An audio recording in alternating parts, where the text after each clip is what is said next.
Wadau wa soka wanadai kwamba kuna wachezaji wenye mapenzi ya kweli na Simba yao, lakini kuna wale ambao wapo kwa ajili ya pesa, yani wafanye kazi ili waweze kulipwa. Yani kwa mjibu wa Yusuf JR anadai kwamba si wadai wanangu, najua mlitaka kufanya kwa ajili ya mashabiki, viongozi na timu, lakini mambo yamekuwa tofauti. Mlitamani kumaliza msimu kwa furaha, lakini Mungu hakuwa ili hilo litimie. Kutoka nafasi ya 3 msimu uliopita mpaka kucheza fainali la kombe la shirikisho Afrika, robo fainali CRDB, nafasi ya 2 ligi kuu, haikuwa rahisi, lakini mlifanikisha hilo, kwani mliwapa mashabiki furaha ambayo hawakutarajia.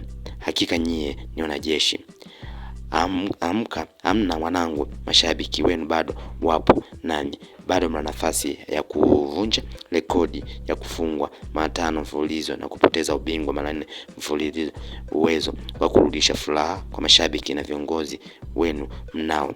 Asiyekubali kushindwa sio mshindani siku zote, si mshindani. Mlipanda vyema, lakini mazao amevuna mtani. Msimu umeisha.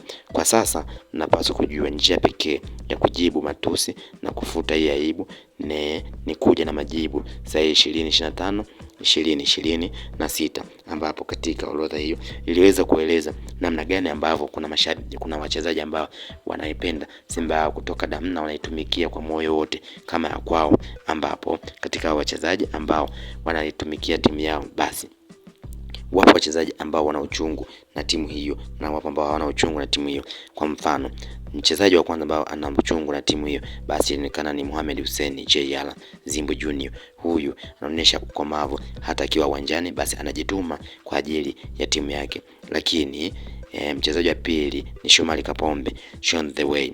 Yeye ndiye ambaye anaongoza na kujituma kama timu yake hivi. Lakini kuna wachezaji wengine japo baadaye walionyesha kutokuwa kuwa ni vigeugeu. Alikuwa ni Fabrice Ngoma, ambaye yeye naye alionekana akiwa basi uwanjani anaonekana ni kama kiongozi mzuri, tofauti na wachezaji wengine ambao walikuwa wanahisiwa kwa masuala ya usaliti na rushwa. Hivyo wachezaji hao wanaonyesha kitu tofauti. Kwa mjibu wa mchambuzi anadai kwamba Simba imeweza kujitahidi kwa kuwa imeweza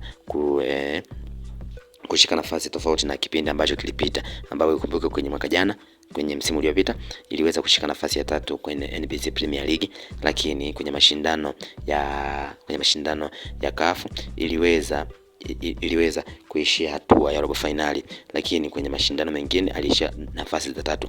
Hivyo kama kwa ameweza kujitahidi zaidi kwa kuwa amefanya vizuri. Hiyo yote imetokana na mipango ambayo aliipanga ambayo haikuweza kutimia, na hivyo kuonyesha kwamba kuna baadhi ya wachezaji ambao wao wanaitumikia timu hiyo kwa moyo wote ili iweze kufanikiwa.